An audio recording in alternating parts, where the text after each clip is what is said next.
Alô, pessoal da disciplina de Lógica e Matemática do curso Ciência da Computação da Universidade Estadual Vale do Acaraú.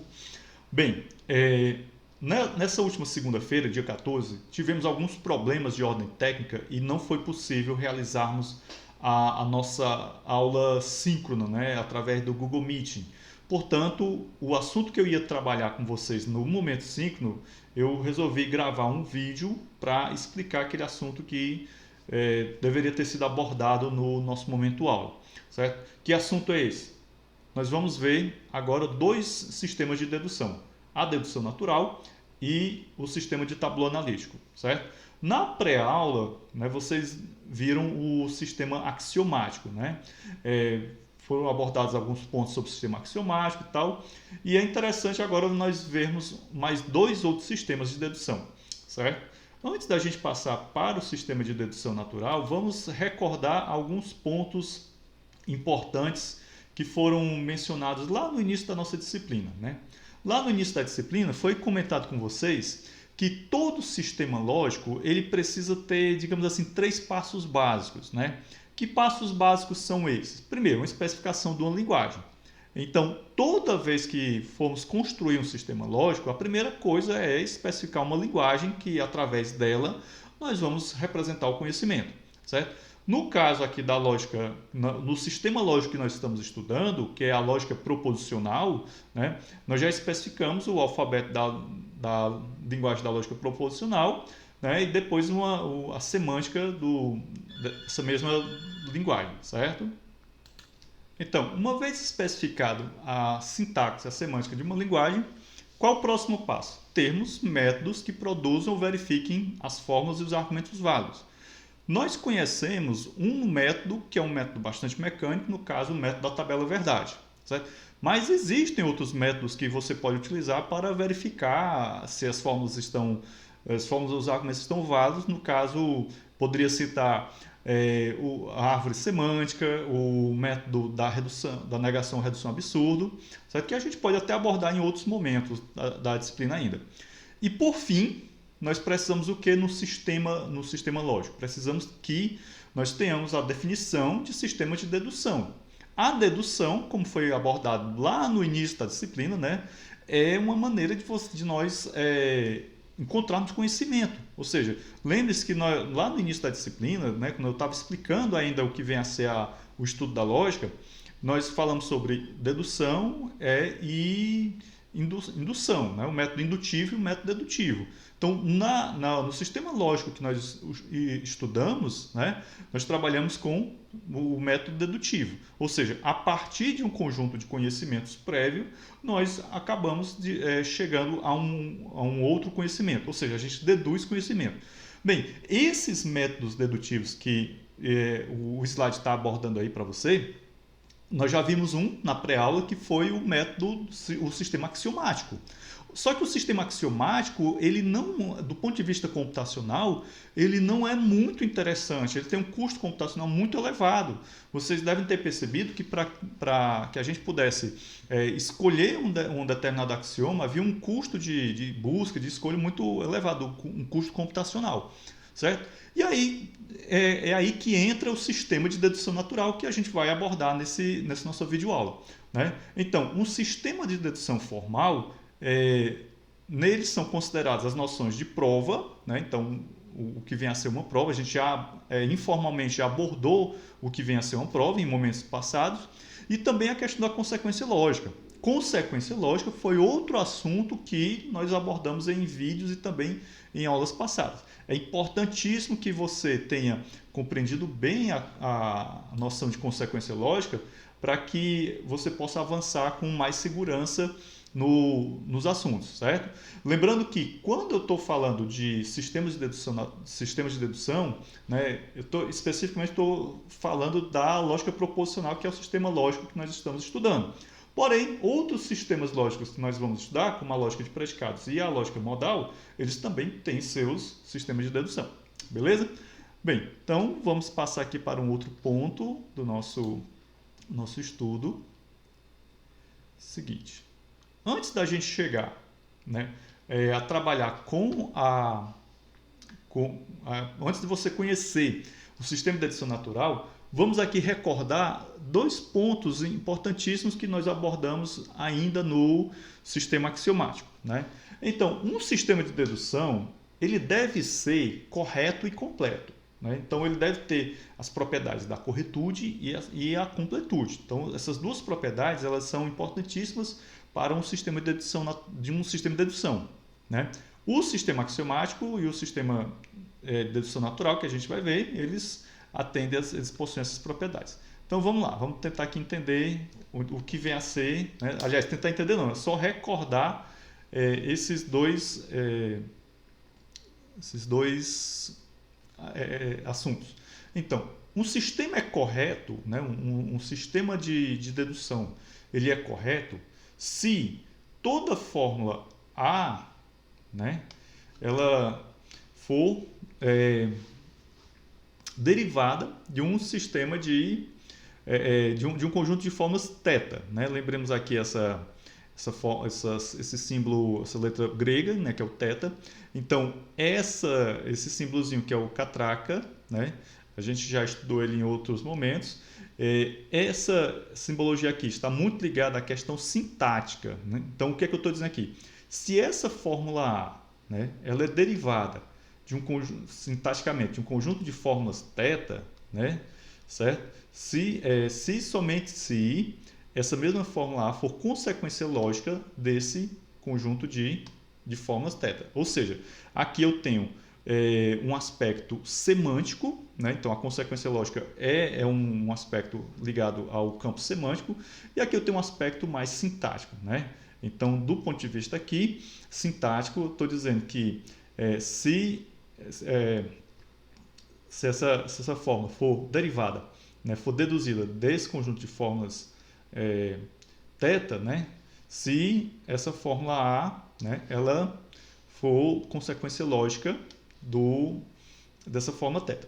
Em outras palavras, eu posso estabelecer aqui o seguinte, eu posso estabelecer essa condicional, ou seja, se essa fórmula A ela for derivada desse conjunto de fórmulas θ, então essa mesma fórmula A ela é consequência lógica desse conjunto de fórmulas θ. Isso é a propriedade da corretude, certo? Ou seja, se do ponto de vista sintático, essa fórmula A ela pode ser obtida através da dedução de um conjunto de fórmulas θ, então essa mesma fórmula A ela é consequência lógica desse conjunto de fórmulas θ.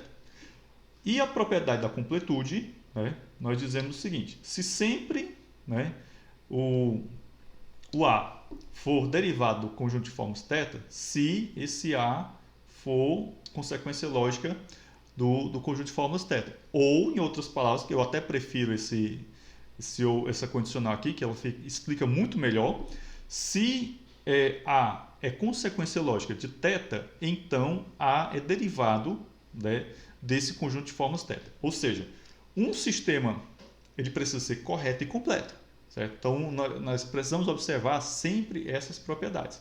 Então, se um sistema não for completo, o que é que nós podemos dizer? Ora, se um sistema não for completo, nós teríamos que uma determinada fórmula A, que é consequência lógica de um conjunto de fórmulas θ, ele não poderia ser derivado, né, desse mesmo conjunto de fórmulas θ. E isso seria ferir a completude.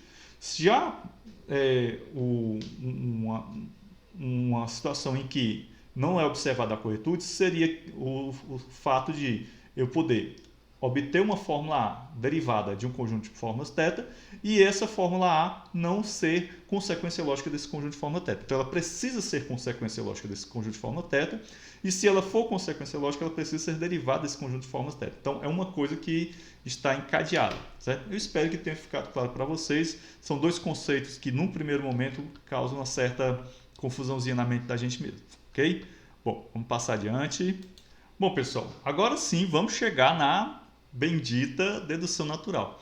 Eu quero ler um trecho aqui do livro, né, do livro que eu usei para basear essa videoaula, né, que é o Lógica para a Computação, dos professores Flávio Soares, Marcelo Finger e Ana Cristina Vieira, que eu acho bem interessante essa parte que eles colocam aqui. Ó.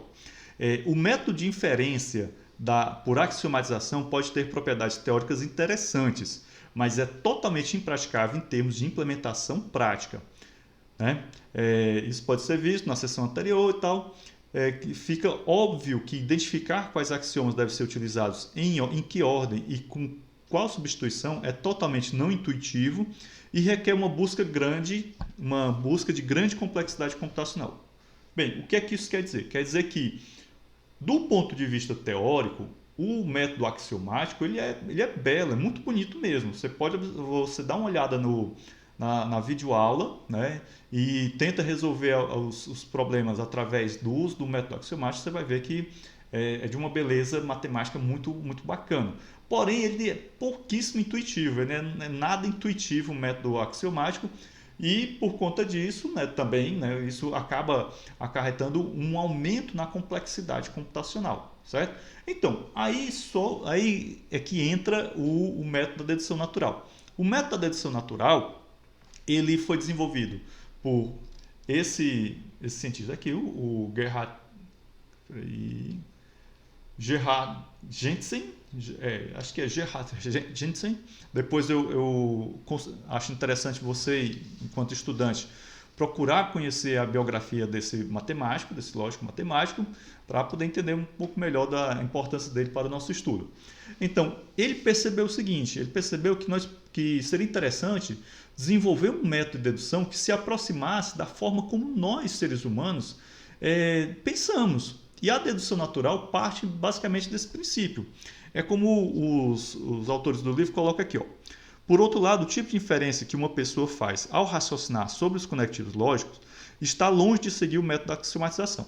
Foi pensando nessa deficiência dos sistemas de axiomatização que Gerhard Gentzen propôs um método de inferência que se aproximasse mais da forma como as pessoas raciocinam. Então, por isso que o nome é dedução natural. A dedução natural que eu vou apresentar para vocês nesse vídeo, ela de um aspecto, a partir de um ponto de vista, de um aspecto formal, ela é bem mais rigorosa do que a dedução natural que eu costumava trabalhar nos semestres anteriores, certo? Depois eu vou até colocar uns links para umas apresentações no Prezi que eu utilizava, para caso vocês queiram dar uma olhada, né, e fazer um comparativo entre essa forma de apresentar a dedução natural e essa que eu vou mostrar para vocês. Só que detalhe, essa forma da dedução natural que eu vou mostrar para vocês, ela é muito mais, do ponto de vista formal, muito mais rigorosa, certo? É muito mais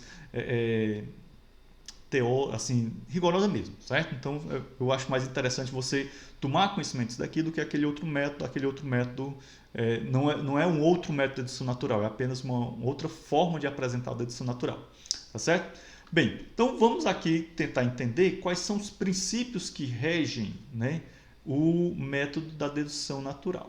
Então vamos lá. Primeiro, na dedução natural nós vamos ter regras, né? Então essas regras que serão regras de inferência. Assim como nós tínhamos os axiomas, né, no sistema axiomático, tínhamos uma única regra de inferência que era a regra modus ponens, no sistema de dedução natural nós temos mais de uma regra de inferência. Tá certo? Essas regras de inferência, elas servem para quê? Para introduzir hipóteses que deverão ser descartadas posteriormente. Beleza? Então, nós vamos ter regras para introduzir hipóteses e essas hipóteses vão ser descartadas posteriormente quando nós estivermos já desenvolvendo a dedução natural. Certo? Um outro princípio da dedução natural é que cada conectivo lógico possui duas regras. Então nós vamos trabalhar com os seguintes conectivos. Nós vamos trabalhar com o conectivo da negação, os conectivos da disjunção e da conjunção e o conectivo da condicional, certo? Não teremos regras para a bicondicional. Já ficou muito claro para vocês que o conectivo da bicondicional ele pode ser representado a partir da conjunção de duas condicionais, certo? Então, isso daí está claríssimo para vocês. Beleza? Então, cada conectivo vai possuir duas regras. Uma regra de exclusão do conectivo e uma regra de inclusão do conectivo. Então, nós temos aqui, né? Deixa eu baixar aqui um pouquinho mais o nosso slide, nossa lousa, quer dizer. Opa! Nós temos aqui dois exemplos. Nesses dois exemplos, eu tenho as duas regras as regras de exclusão e a regra de inclusão para o conectivo da condicional. certo? E aqui você já observa como é que nós vamos estruturar a nossa dedução, beleza? Então, eu vou usar essas letras Φ e Psi, letras gregas, que fazem parte da metalinguagem, né? Então não são símbolos da linguagem da lógica proposicional. Lembrando que Φ e Psi podem representar qualquer fórmula da lógica proposicional. Então, na regra de exclusão do conectivo da condicional, eu tenho a regra modus ponens, né? Ora, eu tenho uma condicional, Φ condicional Psi, e o Φ. Disso daqui eu posso deduzir Psi, ok? Entendido? Então, aqui é a regra modus ponens que a gente viu lá no método axiomático. Na inclusão do conectivo da condicional, o que é que nós temos? Nós temos aqui aquele pontozinho, é o primeiro princípio, que é, né, as regras de inferência introduzem hipóteses, né? Então, nesse caso aqui, quando eu vou introduzir o conectivo, quando eu vou usar uma regra de introdução do conectivo da condicional, eu preciso introduzir uma hipótese, certo? Então, nesse caso, a hipótese que eu introduzo, ela é simbolizada, ela é representada por esse símbolo entre colchetes, e eu vou utilizar um número, né, para melhor organizar, ok? Então, na hora que eu utilizo a regra da inclusão do conectivo da condicional, eu estarei excluindo, estarei descartando aquela hipótese que eu incluí anteriormente, que é justamente o que foi comentado aqui no primeiro princípio, certo? Então, ao passo que eu introduzo uma hipótese a partir daqui, aquela hipótese que eu introduzi, eu preciso identificar ela com uma espécie de índice, no caso aqui, esse índice 1.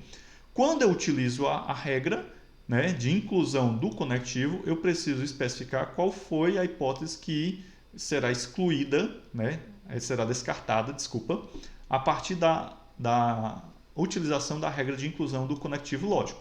Então, no caso aqui da inclusão do conectivo da condicional, eu parto da seguinte ideia. Ora, se eu quero construir uma condicional Φ condicional Psi, eu tenho que supor, né, uma hipótese Φ e utilizar, né, um Φ qualquer como consequente, certo? No caso, esse Φ, vocês vejam que não é uma hipótese que eu incluí, ela já está aqui no meu conjunto de hipóteses, certo? Então, aqui foi quando eu utilizo o colchete, né, e coloco um índice, né, o número que é o índice, aí eu estou dizendo que ali eu estou trabalhando com a hipótese que vai ser descartada posteriormente, beleza? Bom, uma vez dito isso, vamos ver aqui mais alguns exemplos. Espera aí, eu acho que temos exemplos. Temos sim. Temos aqui mais 2 exemplos, e esses 2 exemplos nós vamos trabalhar ele com mais detalhamento. Então, o que é que nós temos aqui? Nesse primeiro exemplo, eu tenho uma condicional, nós vamos utilizar aqui, vamos construir uma dedução para verificar a validade desse argumento. Aqui, como vocês devem estar lembrados, aqui é uma teoria, né? Então, já que eu não tenho antes da catraca outros valores, né? Então aqui eu já tenho uma teoria. Bem, para a gente aplicar a dedução natural um momentinho. Opa. Então, pessoal, vamos lá. Para a gente prosseguir aqui, né, o que é que nós temos? Nós vamos provar esse teorema. Então, botar essas 2 letrinhas DN abaixo da catraca significa que nós vamos empregar a dedução natural. Então, o que é que nós temos aqui? Nós temos uma condicional, né? Observe que temos aqui uma condicional. O antecedente dessa condicional é o Φ e temos como consequente uma outra condicional. Observe que o antecedente dessa condicional mais interna é o Psi. Então, o que é que nós vamos fazer aqui? Lembre-se do teorema da dedução, certo? Quem não está lembrado, volta para o vídeo anterior sobre consequência lógica e aí você recorda o teorema da dedução. Então, eu vou usar como hipóteses, né, o Φ e o Psi. Então, por que eu vou usar como hipótese o Φ e o Psi? Porque eles são os antecedentes dessas 2 condicionais. Observe que tanto φ quanto psi eu numerei, coloquei 1 e 2, ou seja, de acordo com o primeiro princípio da dedução natural, essas duas hipóteses aqui, elas precisarão ser descartadas a partir do momento que eu utilizar uma das regras de inclusão. No caso aqui eu vou usar a inclusão do conectivo da condicional. Bem, e esse outro φ aqui? Esse outro φ é nada mais nada menos do que uma cópia desse primeiro φ, certo? Como ele é uma cópia, eu não preciso estabelecer ele como sendo uma hipótese que vai ser descartada. Bom, agora está montado, digamos assim, a estrutura inicial para que nós comecemos o nosso processo de dedução natural. Bem, aqui o que é que nós vamos fazer? Vamos informar que eu vou utilizar a regra de inclusão da condicional e vou utilizar qual das hipóteses, né? Aliás, no momento que eu informar aqui a hipótese que eu vou utilizar, eu já estarei descartando aquela hipótese. Nesse caso aqui, eu vou utilizar a hipótese 2. Então, nesse caso, qual vai ser o resultado? Vai ser φ condicional psi. Por que psi? Porque psi é a hipótese 2 que está sendo descartada com a utilização dessa regra de inclusão. Bom, terminou minha demonstração? Terminou minha dedução natural? Não, terminou não. Eu ainda tenho uma regra, aliás, eu tenho ainda uma hipótese para ser descartada. Que hipótese é essa? É justamente essa hipótese número 1. Bom, nesse caso aqui, eu tenho já essa condicional, né? Opa, cometi um pequeno erro aqui, gente. Espera aí que eu vou apagar.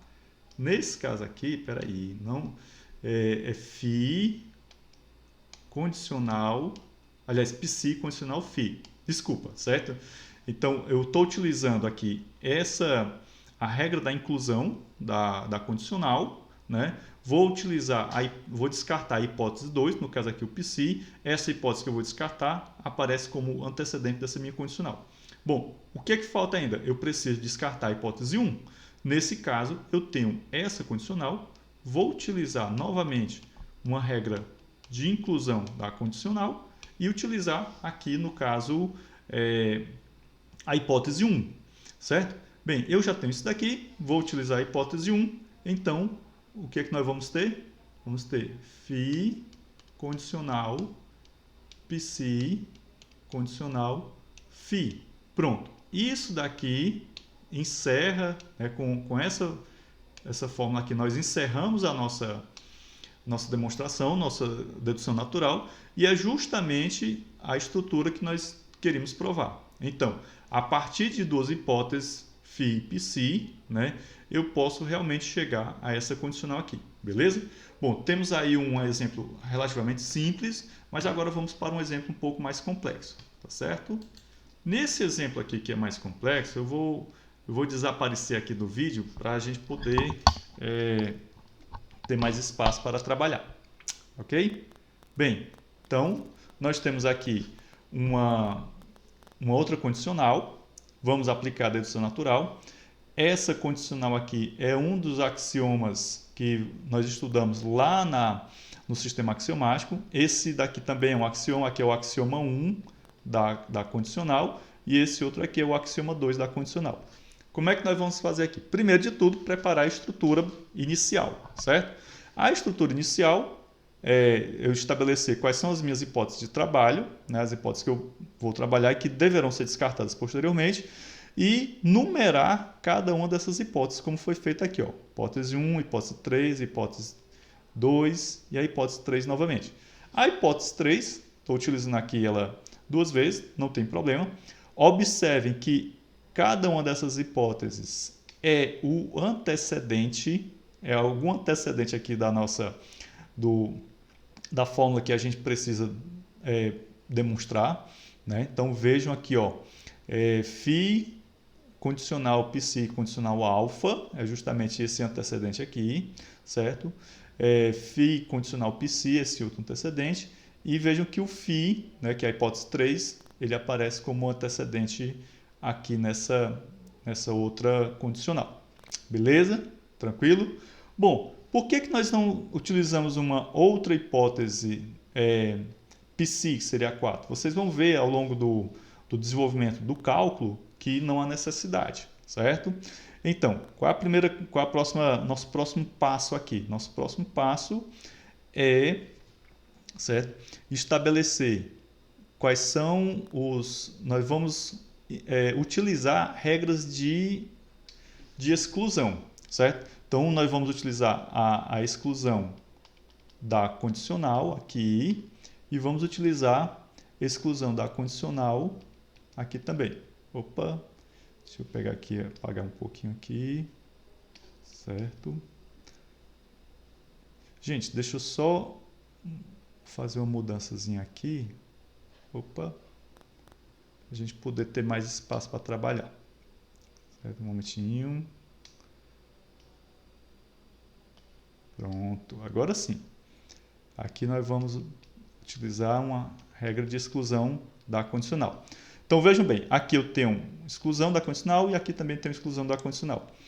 Ora, aqui eu tenho φ, né, e essa condicional, ok? Aqui eu tenho essa condicional e o φ. Ora, o que é que nós vamos fazer? Vamos aplicar a regra modus ponens, né? Então, nesse caso aqui, o resultado vai ser psi condicional alfa, certo? Vou colocar aqui esse tracinho. E nesse outro aqui, o resultado vai ser psi, correto? Entendido? Pronto. Uma vez feito isso daqui, certo? Nós podemos fechar aqui o traço, beleza? E agora eu tenho um φ condicional alfa e esse φ. Posso aplicar outra regra de exclusão, no caso aqui a regra da exclusão da condicional novamente. Observemos que psi, né? Psi aqui é o antecedente, e aqui o psi isolado. Vamos ter o quê? Temos que resulta alfa da exclusão, né? Esse alfa aqui, certo? É resultado da aplicação da regra da exclusão da condicional. Beleza? Pronto. Terminado? Não, terminado de jeito nenhum. A partir daqui, nós vamos começar a fazer o quê? A descartar as hipóteses que a gente utilizou lá no início do método, né? Então, eu tenho 3 hipóteses para ser descartadas, certo? Lembre-se que quando você emprega regra de exclusão de conectivo, você não descarta a hipótese, você só vai descartar a hipótese quando você emprega as regras de inclusão de conectivos. Ora, então qual é a primeira hipótese que eu vou descartar aqui? Vai ser a hipótese 3, certo? Então eu tenho que informar aqui 3, então vou pegar a hipótese 3, né? No caso aqui é o φ, né? Então quem é a hipótese 3? φ, condicional quem? Condicional esse alfa, que é o que eu já tenho, certo? Beleza? Pronto, φ condicional alfa. Agora eu tenho que descartar outra hipótese. Opa, peraí. Eu tinha um errinho. Tenho outra hipótese para ser descartada através de quê? Através da inclusão do conectivo. Hipótese 2. Eu tenho essa condicional aqui. Quem é minha hipótese 2? É φ condicional psi, certo? Qual vai ser o resultado disso daqui? Vai ser justamente isso. Φ, a minha hipótese 2, que é φ condicional psi, né? Condicional, ó, hipótese 2, condicional φ condicional alfa, certo? Então, isso daqui foi o resultado da utilização da hipótese, da regra da inclusão da condicional e o descarte da hipótese 2. A hipótese 2 é justamente essa daqui, ó. Beleza? Bom, o que é que está faltando ainda? Está faltando nós descartarmos a hipótese 1, certo? Então, regra da inclusão da condicional, hipótese 1, deixa eu descer aqui um pouquinho mais, opa. E agora sim, nós vamos pegar a nossa hipótese 1. Quem é a nossa hipótese 1? É justamente ó, isso daqui, ó, certo? Então, nós teremos hipótese 1, φ condicional psi condicional alfa, né? Condicional tudo isso daqui que eu já tenho, certo? φ condicional psi, condicional φ, condicional alfa, beleza? Que isso daqui, ó, que nós obtivemos, é justamente, né, aquilo que nós deveríamos demonstrar, certo? Então, esse teorema foi demonstrado, a validade desse teorema acabou de ser demonstrada. Ou seja, a partir dessas hipóteses, dessas três hipóteses que eu coloquei aqui, eu posso, né, construir esse teorema aqui, beleza? Pronto, dito isso, certo? Dito isso, acredito eu que ficou bem claro para você, né, com esses dois exemplos, como é que a gente trabalha, né, a dedução natural. Só que eu queria, até o momento, eu apresentei o quê? Apresentei somente um conectivo, aliás, duas regras de inclusão e de exclusão do conectivo da condicional. Ainda faltam os outros conectivos, que é o que nós vamos fazer agora, apresentar para vocês nesse momento. Bom, pessoal, agora nós temos aqui as regras de dedução para todos os conectivos. O conectivo da condicional já foi esclarecido para vocês, não temos muito o que se preocupar aqui, né? Então, para o conectivo da conjunção, nós temos o seguinte. Esse conectivo da conjunção, como vocês podem observar, a regra de inclusão dele é apenas uma, né? Então, eu tenho aqui φ e psi. Então, se eu tenho essas duas formas, eu posso aplicar a regra da inclusão e, né, obtenho essa fórmula, essa conjunção aqui, correto? Bom, para a exclusão do conectivo da conjunção, eu tenho duas regras. Por quê? Porque eu tanto posso excluir esse conjuntivo que está à esquerda, né, como eu posso excluir esse conjuntivo, eu posso trabalhar com esse conjuntivo que está à direita. Na verdade, quando eu aplico a regra da exclusão, eu posso ficar somente com um dos conjuntivos, ou o conjuntivo que está à direita ou o conjuntivo que está à esquerda. Por isso que a regra da conjunção ela é dual, né? Tem aqui duas regrinhas. Beleza? Então vamos adiante aqui. Conectivo da condicional, já é velho conhecido de vocês. Observe que no caso do conectivo da condicional, né, nós temos aquela questão das hipóteses. Nessa representação aqui, não usei um número, utilizei um i, que representa aqui como se fosse uma variável, um número qualquer, certo? E aí lembrando sempre, quando você for utilizar regra de inclusão da condicional, você tem que supor hipóteses que serão descartadas posteriormente. No caso do conectivo da conjunção, você não tem hipóteses para quando você vai utilizar a regra de inclusão, você não precisa descartar as hipóteses, né? Você vai utilizar esse descarte de hipóteses apenas aqui no conectivo da conjunção, certo? A princípio, né? Porque ainda falta um conectivo que é da disjunção. Exclusão da condicional, né? Já é o regra modus ponens. E agora vamos para continuar aqui. Estava faltando conectivo da disjunção e o conectivo da negação. No caso da disjunção, certo? A inclusão, certo? Ela é feita também de forma dual, né? Então eu tenho aqui uma fórmula φ qualquer ou uma fórmula psi qualquer. Se eu aplicar a inclusão da conjunção, né, eu vou obter φ conjunção psi, certo? Como vocês podem observar aqui. Então, ela é dual, semelhante à regra da conjunção, né? Só que na regra da conjunção, o que era dual era da exclusão. Aqui o dual é da inclusão. E a regra da exclusão da conjunção, ela já é um pouco mais complexa, certo? Daqui a pouco a gente vai detalhar ela um pouquinho mais. Então, vejam que aqui eu tenho uma disjunção, né? Certo? Disjunção φ, disjunção psi. Essas duas aqui, φ e psi, aparecem como hipóteses a serem descartadas. Vejam que nesse caso elas serão descartadas como na regra da condicional. E eu utilizo aqui esse índice IJ para fazer o descarte dessas duas hipóteses aqui, certo? Isso quando eu tenho que excluir, né, uma disjunção. E esse C, nesse caso aqui, seria uma hipótese, aliás, um símbolo proposicional qualquer, tá certo? Quando a gente trabalhar com os exemplos, vai ficar mais fácil vocês entenderem isso aqui. Bem, e para fechar, nós temos o conectivo da negação. No conectivo da negação, nós também temos hipóteses que serão descartadas ao aplicar as regras, certo? Veja que nesse caso aqui do conectivo da negação, as hipóteses que serão descartadas, elas tanto serão descartadas na inclusão da negação ou na exclusão da negação, certo?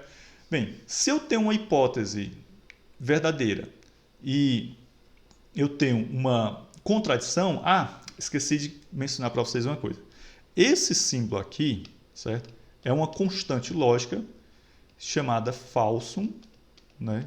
Falsum, e o valor de verdade dela é falso, certo?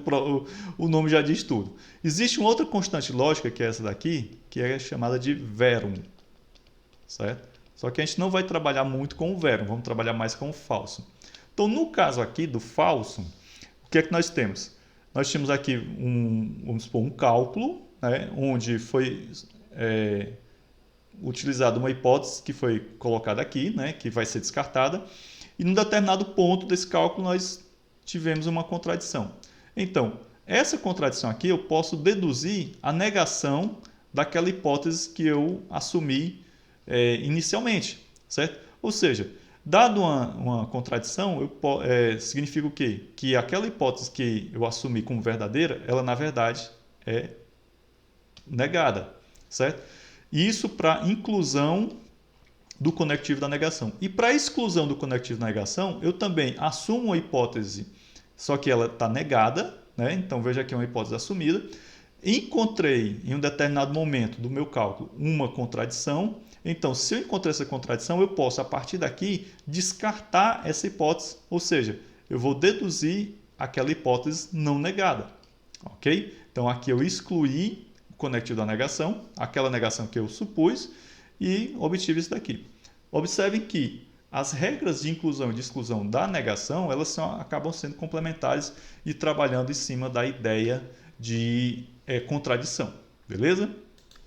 Bom, pessoal, o vídeo está ficando longo, né? Já temos aqui quase 40 minutos de gravação, mas infelizmente é o jeito, porque era um assunto que eu ia trabalhar com vocês numa aula mesmo, né? Certo? Bom, o que está faltando agora para a gente fechar a parte de dedução natural? Vemos um exemplo, vemos mais exemplos com o uso de mais regras de inclusão e de exclusão dos demais conectivos, que é o que a gente vai ver agora, ok? Bom, gente, para esses dois exemplos, eu vou ficar oculto aqui um pouquinho, para que seja melhor para a gente compreender. Bem, vamos começar aqui com esse primeiro exemplo. Nesse primeiro exemplo, nós temos aqui uma... Espera aí, que eu acho que eu cometi um pequeno erro. Um momentinho, só corrigir aqui a fórmula. Bom, agora tudo bem. Eu corrigi aqui os exemplos que eu tinha colocado de maneira equivocada. Então, vamos lá. Aqui nós temos uma condicional, correto? Então, o primeiro passo que nós precisamos realizar aqui é colocar nossas hipóteses que serão descartadas. No caso aqui, a hipótese que vamos descartar é a conjunção φ condicional psi. Aliás, φ conjunção psi, correto? Então, nesse caso aqui, nós vamos utilizar a regra da exclusão, né? A exclusão da... Opa, peraí...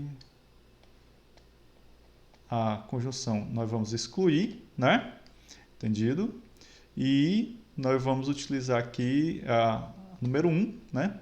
Que a gente vai acabar deduzindo φ, correto?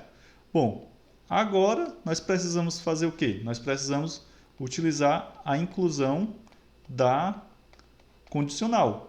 Essa condicional que nós vamos adicionar, nós vamos incluir, nós vamos trabalhar com quem? Trabalhar com a hipótese que a gente precisa descartar. No caso aqui, a hipótese 1. Então, nesse caso, nós vamos ter φ conjunção psi, que é a nossa hipótese 1, está aqui entre colchetes, condicional φ. Beleza? Pronto. Dessa forma, isso daqui é a nossa fórmula provada, ok? Temos aqui um outro exemplo, esse exemplo também está bem bacana, tá certo? Nesse exemplo aqui nós temos o seguinte, temos uma φ condicional, essa outra condicional psi, condicional φ, conjunção psi, correto? Vamos lá. Para essa outra forma, o que é que nós temos? Nós temos esse φ, temos esse psi, que serão nossas hipóteses que serão descartadas posteriormente. Então, φ será a nossa primeira hipótese, psi será a nossa segunda hipótese descartada. Ok? Dito isso, o que é que nós precisamos? Nós agora vamos utilizar a regra da inclusão da conjunção, certo?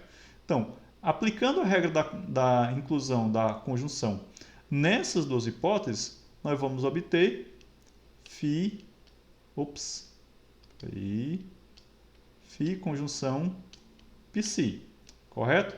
Então vejam que eu informo a regra e aqui embaixo nós temos o resultado da regra que foi informada, certo? Dito isso, o que é que nós já fizemos? Nós descartamos essas duas hipóteses aqui? Não descartamos, porque veja que ao empregar a regra de inclusão da conjunção, nós não descartamos hipóteses. As hipóteses que nós precisamos descartar ainda estão aqui, correto? Só que agora nós vamos utilizar a regra da inclusão da condicional duas vezes, certo? Para quê? Para descartar a hipótese 1 e a hipótese 2. Nesse caso aqui, nós temos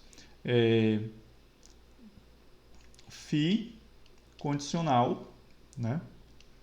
Psi condicional, φ conjunção psi, que é justamente o que a gente obteve no passo anterior. Pronto. Então aqui nós chegamos ao final da nossa dedução. Deixa eu aumentar aqui esse traço, certo? O ideal é que ele vá até. E empregamos duas vezes a inclusão da condicional. A primeira vez foi aqui e a segunda vez foi aqui, certo? Então, nesse caso aqui, ó, como a gente empregou duas vezes, é interessante você utilizar essa notaçãozinha aqui, certo? E no caso aqui a gente utilizou a hipótese 1 e a hipótese 2, correto? Beleza? Bom, dito isso, a gente encerra a parte de dedução natural, mas ainda falta ver o tablô analítico. O tablô analítico é um assunto também muito interessante e, a meu ver, muito fácil também da gente trabalhar, tá certo? O nosso próximo ponto é o tablô analítico.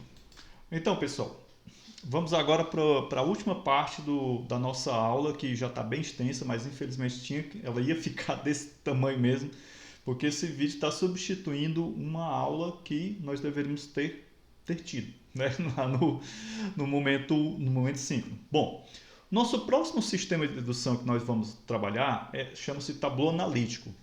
O tablô analítico, vocês vão perceber que é um sistema muito mais intuitivo e, a meu ver, muito mais fácil de utilizar do que o sistema axiomático e também o sistema de dedução natural. Bom, certo? Aí algum de vocês pode estar pensando assim, mas professor, por que a gente não aprende só um? Porque aí não teria graça, né? O interessante é você conhecer diferentes sistemas para que a sua cultura matemática, principalmente, fique maior ainda. Beleza? Então vamos passar aqui para os nossos slides. Então vamos lá. Bom, sistema de tablô analítico. Bom, primeira coisa que a gente precisa entender, o que é um tablô, né? O que é um tablô analítico, né? Então, o método tablô analítico, como vocês estão vendo aí no slide, ele é um método de inferência baseado em refutação. O que é que isso quer dizer? Quer dizer que nós vamos negar uma afirmação e vamos procurar uma contradição, né?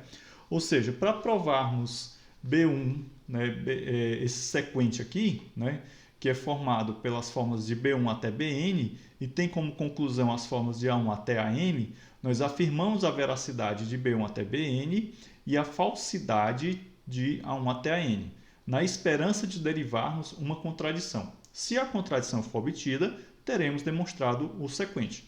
Então, a primeira coisa que a gente precisa entender é isso, é que o método do tablô analítico ele é um método que trabalha com a ideia da refutação, né?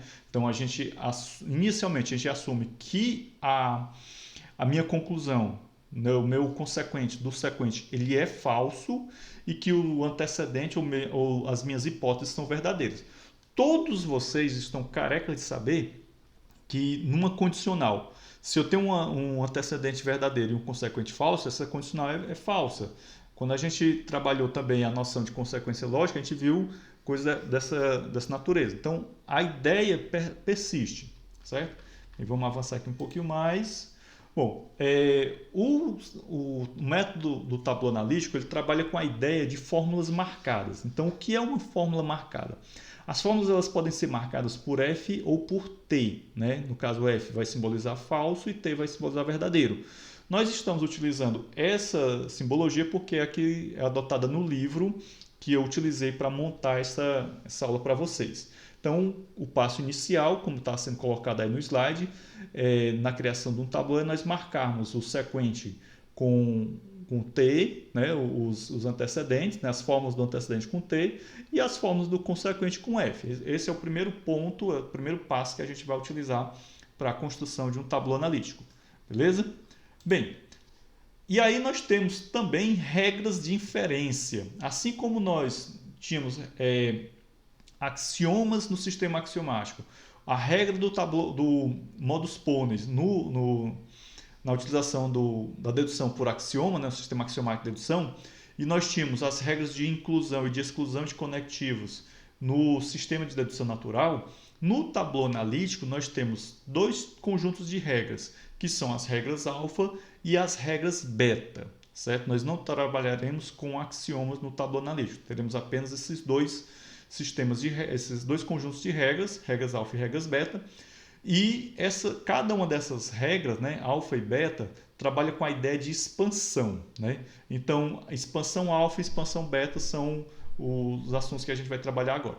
Então, vejam bem, quando eu tenho regras alfa, quando é que a gente emprega regras alfa? Quando as fórmulas estão marcadas com T e com F, como vocês podem observar. No caso aqui, conjunção marcada com T, disjunção marcada com F, condicional marcada com F e a negação marcada com T. Então, alfa 1 e alfa 2 é justamente o resultado da dedução, né, da inferência, desculpa, que nós obtemos quando empregamos uma regra alfa, né? Então, no caso aqui de uma conjunção marcada com T significa o quê? Que essa conjunção é verdadeira. Vocês sabem que quando nós estudamos a semântica do conectivo da conjunção, a conjunção era verdadeira se todos os conjuntivos daquela conjunção fossem verdadeiros. Então, isso daqui é uma generalização dessa ideia que nós vimos ainda lá na semântica da lógica proposicional, certo? Então, observem que o resultado, né, a expansão de uma regra, de uma fórmula de uma conjunção marcada com T, né, é um alfa 1 igual o primeiro conjuntivo igual a T e o segundo conjuntivo igual a T também, marcados com T, desculpa. Certo? No caso de uma disjunção marcada com F, nós vamos ter ambos os disjuntivos marcados com F também. É a mesma ideia que a gente viu lá no início da disciplina, quando a gente estudou a semântica do conectivo da disjunção. Então, a disjunção só era falsa quando todos os disjuntivos fossem falsos. No caso aqui, eu estou trabalhando apenas com 2, mas isso valeria para uma disjunção formada até com N disjuntivos. Bem, na condicional, a gente sabe que uma condicional é falsa quando o antecedente da condicional é verdadeiro e o consequente é falso. Então, vejam que essa condicional aqui está marcada com F. Então, a expansão da regra alfa para uma condicional marcada com F vai ser o antecedente marcado com T e o consequente marcado com F. Observe que é possível estabelecer um paralelo entre tudo aquilo que nós vimos na semântica de cada um desses conectivos. Certo? Aqui eu não estou apresentando nenhuma novidade para vocês. Beleza? E no caso aqui de uma negação marcada com T, significa o quê? Que o átomo, né, aquela proposição era F. Foi colocado aqui FA duas vezes para manter a simetria da nossa tabela, mas aqui no caso nós não vamos repetir esse FA, né? Aqui é apenas para manter a simetria. Bom, na expansão alfa, né, a gente adiciona alfa 1 e alfa 2 ao fim de todos os ramos que contêm alfa. Ou seja, quando nós aplicamos a regra alfa, a expansão no tabuleiro vai ser um alfa abaixo do outro, um alfa 1, um alfa 2, um alfa n, um abaixo do outro, certo? Então, quando você aplica regras alfa, nós temos uma sequência de expansões. Vai ficar mais claro quando nós trabalharmos os exemplos, certo? Bem, agora vamos conhecer as regras beta. No caso das regras beta, né, a expansão beta já é diferente. Na expansão alfa nós temos um encadeamento, uma sequência, e nas regras beta nós vamos ter bifurcações, certo? Isso tudo vai ficar bem claro para você lá quando a gente trabalhar os exemplos. Então vejam que a regra beta, né, as minhas fórmulas estão marcadas diferente da regra alfa. Então vamos só observar aqui, ó, uma conjunção marcada com F, né, ou seja, uma disjunção falsa, pode ser que um dos disjuntivos seja falso, ou o disjuntivo A ou o disjuntivo B. Lembrem-se que na semântica do conectivo da conjunção, bastava que um conjuntivo fosse falso para que aquela conjunção toda fosse falsa. Bem, no caso aqui da disjunção, marcada com T, temos também ou um disjuntivo A ou um disjuntivo B marcado com T, e aí nós teríamos tranquilamente a nossa disjunção marcada com T. Em outras palavras, o que aqui está querendo dizer? Nós vimos lá na semântica do conectivo da disjunção que quando uma disjunção tem um dos disjuntivos igual a T, toda a disjunção vai ser igual a T, correto? Então apenas estamos só falando de coisas que a gente já conhece, mas apenas de uma outra maneira. Bem, na condicional, uma condicional marcada com T, significa que ou o antecedente é falso ou o consequente é verdadeiro, certo? Lembre-se disso, tá bom? E no caso de uma negação marcada com F, lógico e evidente que a fórmula não negada vai ser marcada com T, correto? Bem, isso por enquanto está parecendo muito nebuloso, mas assim que a gente começar a trabalhar os exemplos vai ficar mais fácil vocês entenderem. Bom, precisamos compreender algumas definições que são essenciais para entender o método do tabuleau analítico. Bem, primeira definição é a definição de ramo saturado. Um ramo saturado é aquele ramo que não possui mais formas para serem expandidas, ele é chamado de saturado. Eu estou falando aqui umas expressões que podem estar parecendo estranhas para vocês, ramo e tal, parece cor de árvore, e realmente o tabuleau analítico ele utiliza uma estrutura de árvore, que vai ser visto bem bacana aqui nos exemplos que a gente vai trabalhar. Bem, ao passo que nós temos ramos saturados, nós também temos os ramos fechados. Um ramo fechado, ele é fechado se ele possui um par de formas conjugadas do tipo TA e FA. Ou seja, no mesmo ramo eu tenho uma fórmula que está marcada com T e essa mesma fórmula está marcada com F. Então, quando isso acontece, eu preciso fechar esse ramo, certo? Então, é um momento em que a gente fecha o ramo e essa ideia de ramo fechado vai ser utilizada aqui na próxima definição essencial. Tabuleau fechado. Um tabuleau fechado é aquele em que todos os seus ramos são fechados. Beleza? Entendido? Bem, gente, então nós vamos agora para alguns exemplos, certo? E através desses exemplos vai ficar muito mais claro para vocês. Bom, antes da gente passar para os exemplos, vamos só ver aqui a bibliografia que eu utilizei, né? Então, eu utilizei esse livro para construir esses slides e também para fazer essa aula que eu estou colocando aqui para vocês, certo? Bom, voltemos só um pouquinho aqui no nosso slide para a gente reforçar uma ideia. É o seguinte, qual é o nosso objetivo? Um determinado sequente estará provado, estará demonstrado se nós obtivermos um tabuleau fechado. Se o tabuleau que nós obtivermos não for fechado, então significa que aquele sequente ele não foi demonstrado, ou seja, ele não é válido, tá bom? Então quais serão os passos iniciais para a utilização do método do tabuleau analítico? Primeiro, estruturar o tabuleau, né? O ramo inicial que nós vamos fazer a partir de quê? A partir do sequente.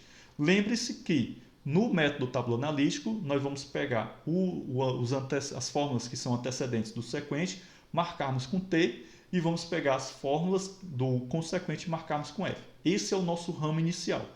A partir daí, o que é que nós vamos fazer? Nós vamos empregar as regras ou regras alfa ou regras beta.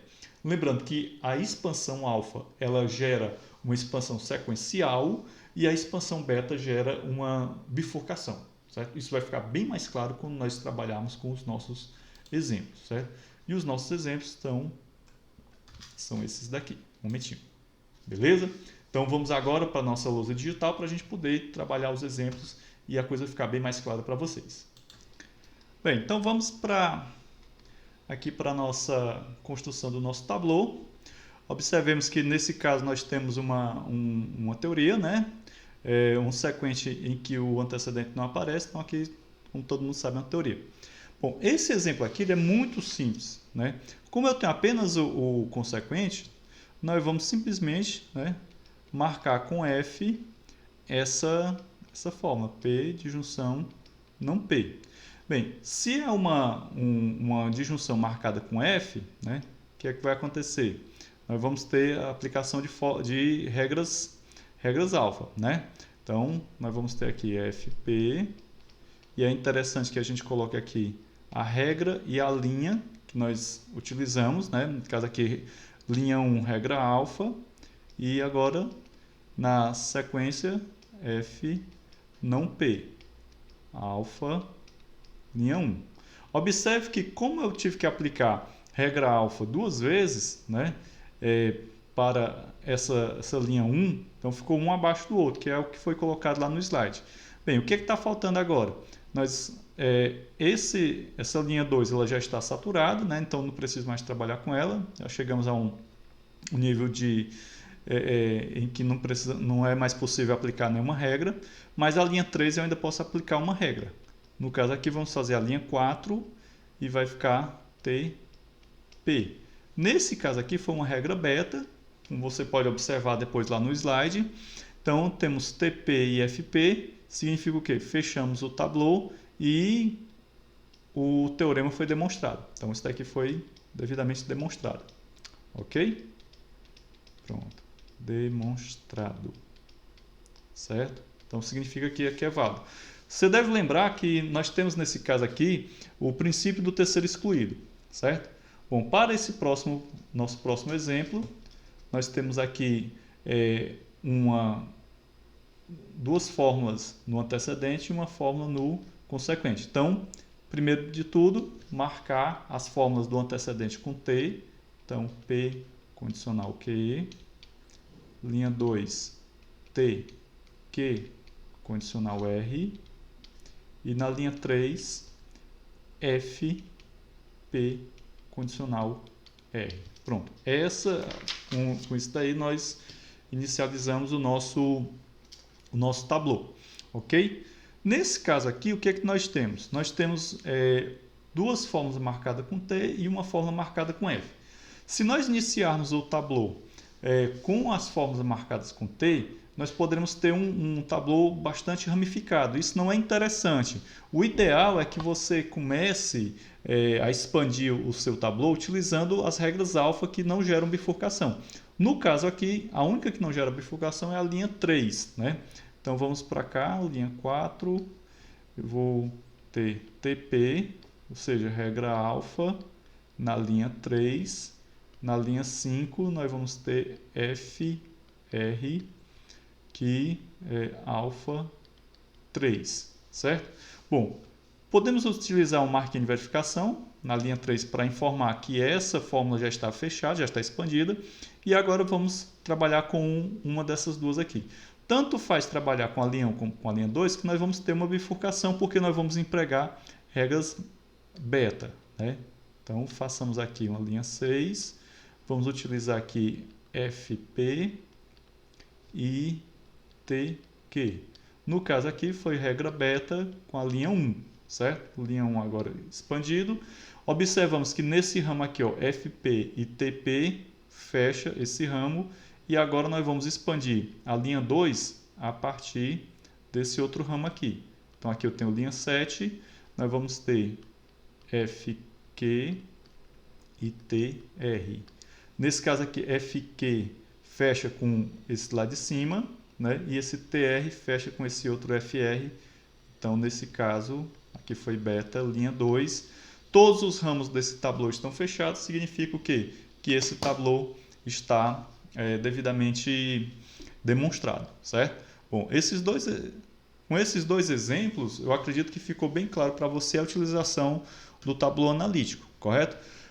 No slide que eu apresentei anteriormente, tinha mais alguns exemplos e eu sugiro a você utilizar aqueles exemplos extras para exercitar, correto? Esses slides estarão lá no sistema acadêmico, então depois é só baixar para poder fazer os exercícios, beleza? Bom, pessoal, então como vocês podem ver aqui no slide, tem mais três exemplos que você pode treinar aí em casa, tá bom? Beleza? Então com isso aqui a gente encerra esse assunto. Esse assunto era para ter sido abordado na nossa aula de segunda-feira, dia 14, mas infelizmente houve todo um conjunto de problemas que não deu para a gente poder ter a nossa aula. Mas agora está aí o vídeo, espero que vocês tenham compreendido. Se houver dúvidas, a gente pode resolver essas questões de dúvidas no nosso próximo encontro síncrono, que é nessa próxima segunda-feira, dia 21. Tá bom? Grande abraço a todos e fiquem bem. Tchau, tchau, tchau.